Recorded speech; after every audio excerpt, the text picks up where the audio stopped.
अस्सलाम वालेकुम ख़वातीन व हज़रात, आपको अहम और ताज़ा तरीन ब्रेकिंग न्यूज़ से आगाह करते चलें कि बाबर आजम का आज अहम बयान सामने आ गया और रमीज़ राजे का भी बयान सबके सामने आ गया। एक ऐसी प्लानिंग की गई है, आपको इस वीडियो में बताने वाले हैं। इससे पहले वीडियो को लाइक और चैनल को सब्सक्राइब कर दें। जी हाँ नाज़रीन, बाबर आजम का कहना है कि हम आज ऐसी प्लानिंग कर रहे हैं जैसे इंडिया हमसे कभी भी नहीं जीत सकता।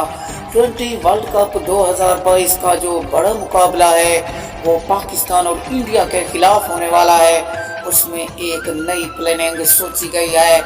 वो एक इस तरह की प्लानिंग है कि इंडिया को हर हाल और हर हालात में शिकस्त देनी है। ये कप्तान बाबर आजम का कहना है कि हम इंडिया को शिकस्त देकर ही रहेंगे और देख लेना।